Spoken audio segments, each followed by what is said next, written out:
السلام علیکم ورحمۃ اللہ وبرکاتہ۔ مسائل قربانی پر ہم چوتھا ایپیسوڈ لے کر آپ کی خدمت میں حاضر ہیں، اور کل کے مسائل کے باب میں ہم نے دو چیزیں بتائی تھی کہ بالغ لڑکوں یا بیوی کی طرف سے قربانی کرنا چاہتا ہے تو ان سے اجازت حاصل کیے بغیر ان کے کر دی تو ان کی طرف سے قربانی واجب تو ادا نہیں ہوگی، اور نابالغ کی طرف سے اگرچہ واجب نہیں مگر کر دینا بہتر ہے۔ اسی طرح قربانی کا یہ حکم ہے کہ اس کے ذمے جو قربانی واجب ہے کر لینے سے بری الذمہ ہو گیا اور اچھی نیت سے کی ہے، ریا وغیرہ کی مداخلت نہیں ہے، تو اللہ کے فضل سے امید ہے کہ آخرت میں اس کا ثواب ملے گا۔ اب مسئلہ یہ ہے کہ یہ ضروری نہیں ہے کہ 10ویں کو ہی قربانی کر ڈالے، اس کے لیے گنجائش ہے کہ پورے وقت میں جب چاہے کرے، لہٰذا اگر ابتدائی وقت میں اس کا اہل نہ تھا اور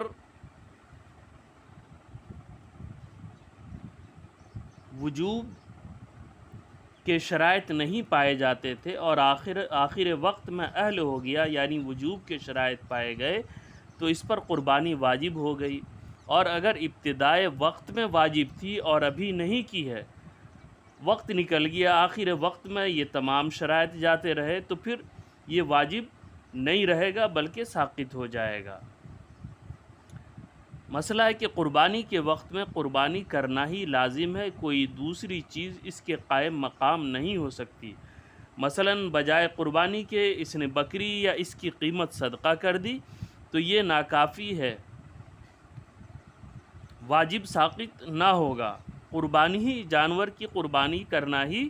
واجب ہے۔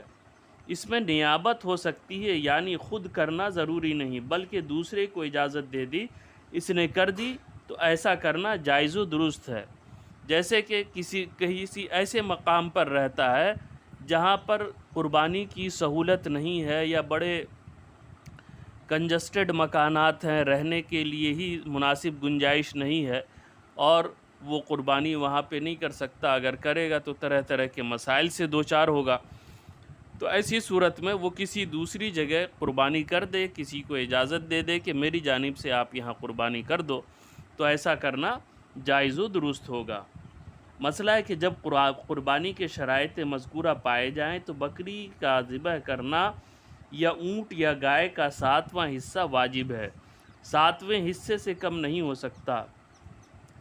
بلکہ اونٹ یا گائے کے شرکاء میں اگر کسی شریک کا حصہ 7ویں حصے سے کم ہے تو کسی کی قربانی نہیں ہوئی، یعنی جس کا 7واں حصہ یا اس سے زیادہ ہے اس کی بھی قربانی نہیں ہوگی، اور گائے یا اونٹ میں 7ویں حصے سے زیادہ کی قربانی ہو سکتی ہے۔ مثلاً گائے کو 6 یا 5 یا 4 شخصوں کی طرف سے قربانی کریں تو ہو سکتا ہے، اور یہ ضروری نہیں کہ سب شرکاء کے حصے برابر ہوں بلکہ کم و بیش بھی ہو سکتے ہیں۔ ہاں یہ ضروری ہے کہ جس کا حصہ کم ہے تو 7ویں حصے سے کم نہ ہو۔ مثلاً 2 لوگوں نے مل کر بڑے جانور کی قربانی کی تو ایک کا حصہ 3 ہے ایک کا 4 ہے، تو یہ ممکن ہے۔ 3 لوگوں نے کی، ایک کا 2 ہے ایک کا 1 ہے باقی کا 1 کا 4 ہے، تو اس طرح سے بھی 7 حصے پورے ہو جاتے ہیں، لیکن 7 حصہ اتنے افراد میں برابر ہونا ضروری ہے، یہ نہیں کہ ہاں کسی کا 1.5 ہو کسی کا 1.25 ہو، ایسا نہیں ہو سکتا، یا کسی کا 1.25 ہو آدھے سے کچھ زیادہ ہو، ایسا کیا تو کسی کی قربانی جائز اور درست نہیں ہوگی۔ 7 شخصوں نے 5 گایوں کی قربانی کی، یہ جائز ہے کہ ہر گائے میں ہر شخص کا 7واں حصہ ہو، اور 8 شخصوں نے 5 یا 6 گایوں میں بحصہ مساوی شرکت کی تو یہ ناجائز ہے کہ ہر گائے میں ہر ایک کا 7ویں حصے سے کم ہے۔ 7 بکریوں کی 7 شخصوں نے قربانی کی تو یہ جائز ہے کیونکہ ہر ایک کے حصے میں 7واں حصہ ہے، احتساناً قربانی ہو جائے گی، یعنی ہر ایک کی ایک ایک بکری پوری قرار دی جائے گی۔ اسی طرح 2 شخصوں نے 2 بکریوں میں شرکت کر کے قربانی کی تو بطور استحسان ہر ایک کی قربانی ہو جائے گی۔ قربانی میں یہ بھی ذہن میں مسئلہ رکھیں کہ اگر حصے والی شرکاء میں تمام کے تمام اہل سنت و جماعت سے ہیں تو تمام کی قربانی جائز و درست ہے، لیکن ان 7 حصوں میں ایک بھی بدعقیدہ داخل ہو گیا تو اس بدعقیدے کی تو ہوگی ہی نہیں، بلکہ یہ جو بقیہ 6 حصے کے شرکاء ہیں ان کی بھی قربانی نہیں ہوگی، وہ قابل قبول نہیں۔ اس سے منع فرمایا فقہاء کرام نے کہ قربانی کے حصے میں کسی بدعقیدے کو شامل کیا جائے۔ اسی طرح قربانی کے جانور میں 7 حصے جب ہوتے ہیں تو اس میں اگر کوئی شخص قربانی کے علاوہ عقیقہ بھی کرنا چاہے تو یہ نیت بھی اس کی درست ہے کہ قربانی اور عقیقہ دونوں ایک ساتھ ایک بڑے جانور میں حصہ ہو سکتا ہے، قربانی ہو سکتی ہے۔ شرکت کی گائے میں قربانی ہو تو ضروری ہے کہ گوشت وزن کر کے تقسیم کیا جائے، اندازے سے تقسیم نہ ہو، کیونکہ ہو سکتا ہے کہ کسی کو زائد ملے یا کم، تو یہ ناجائز ہے۔ یہاں یہ خیال نہیں کیا جائے کہ کم و بیش ہوگا تو ہر ایک اس دوسرے کو کے لیے جائز کر دے گا، کہہ دے گا کہ اگر کسی کو زائد پہنچ گیا تو معاف ہے، کہ یہاں عدم جواز حق شرع ہے اور ان کو اس کے معاف کرنے کا حق حاصل نہیں ہے۔ قربانی کا وقت 10ویں ذی الحجہ کے طلوع صبح صادق سے 12ویں کے غروب آفتاب تک ہے، یعنی 3 دن 2 راتیں، اور ان دنوں کو ایام نحر کہتے ہیں، اور 11 سے 13 تک 3 دنوں کو ایام تشریق کہتے ہیں، لہٰذا بیچ کے 2 دن ایام نحر اور ایام تشریق دونوں ہے، اور پہلا دن یعنی 10ویں ذی الحجہ صرف یوم النحر ہے، اور پچھلا دن یعنی 13ویں ذی الحجہ صرف یوم التشریق ہے۔ 10ویں کے بعد دونوں راتیں ایام نحر میں داخل ہیں، ان میں بھی قربانی ہو سکتی ہے مگر رات میں ذبح کرنا مکروہ ہے، جیسا کہ ہم نے احادیث مبارکہ کے ایپیسوڈ میں آپ کو بتایا تھا۔ پہلا دن یعنی 10ویں تاریخ سب سے افضل ہے، پھر 11ویں، اور پچھلا دن یعنی 12ویں سب سے کم درجہ کی۔ ایام نحر میں قربانی کرنا اتنی قیمت کے صدقہ کرنے سے افضل ہے، کیونکہ قربانی واجب ہے یا سنت اور صدقہ کرنا تطوع محض ہے، لہٰذا قربانی افضل ہوئی، اور وجوب کی صورت میں بغیر قربانی کیے عہدہ برآ نہیں ہو سکتا۔ شہر میں قربانی کی جائے تو یہ شرط ہے کہ نماز ہو چکے، لہٰذا نماز عید سے پہلے شہر میں قربانی نہیں ہو سکتی، اور گاؤں میں دیہات میں چونکہ نماز عید نہیں ہے، یہاں طلوع فجر کے بعد سے ہی قربانی ہو سکتی ہے،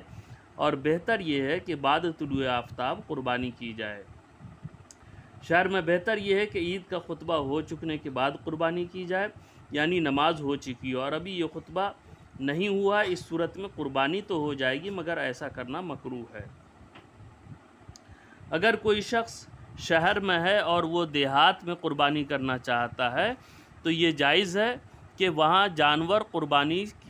کا پہلے بھیج دے، اور وہ شہر میں اگرچہ کہ اس نے نماز نہیں پڑھی ہے تو چونکہ وہ جانور گاؤں میں پہنچ گیا اور وہاں نماز عید نہیں ہے، لہٰذا طلوع آفتاب کے بعد وہ قربانی کر لے تو جائز ہو جائے گا۔ اگر شہر میں متعدد جگہ نماز عید ہوتی ہو تو پہلی جگہ جہاں نماز ہو چکی ہے اس کے بعد قربانی جائز ہے، یعنی یہ ضروری نہیں ہے کہ عیدگاہ میں نماز ہو جائے جب ہی قربانی کی جائے، بلکہ کسی مسجد میں ہو گئی اور عیدگاہ میں نہیں ہوئی تو نماز نہ ہونے کی صورت میں بھی قربانی کی جا سکتی ہے۔ یعنی شہر کی کسی ایک مسجد میں بھی نماز ہو گئی تو اب وہ شخص اس نے چاہے نماز پڑھی ہو یا نہیں ہو، عیدگاہ گیا ہو یا نہیں گیا ہو، عیدگاہ میں نماز ہوئی ہو یا نہ ہوئی ہو، وہ قربانی کر سکتا ہے۔ 10ویں کو اگر عید کی نماز نہیں ہوئی تو قربانی کے لیے یہ ضروری ہے کہ وقت نماز جاتا رہے، یعنی زوال کا وقت آ جائے، اب قربانی ہو سکتی ہے، اور دوسرے یا تیسرے دن نماز عید سے قبل قربانی ہو سکتی ہے۔ قربانی کے دن گزر گئے اور اس نے قربانی نہیں کی اور جانور یا اس کی قیمت کو صدقہ بھی نہیں کیا، یہاں تک کہ دوسری بقرعید آ گئی، اب یہ چاہتا ہے کہ سال گزشتہ کی قربانی کی قضا اس سال کر لے، یہ نہیں ہو سکتا، بلکہ اب بھی وہی حکم ہے کہ جانور یا اس کی قیمت صدقہ کرے۔ جس جانور کی قربانی واجب تھی ایام نحر گزرنے کے بعد اسے بیچ ڈالا تو حکم ہے کہ جانور یا اس کی قیمت صدقہ کرے، اور جانور بیچ ڈالا ایام نہر کے بعد تو اس ثمن اس کا صدقہ کرنا واجب ہے۔ انشاءاللہ اس سلسلے میں ہم مزید مسائل لے کر کل آپ کی خدمت میں حاضر ہوں گے۔ السلام علیکم ورحمۃ اللہ وبرکاتہ۔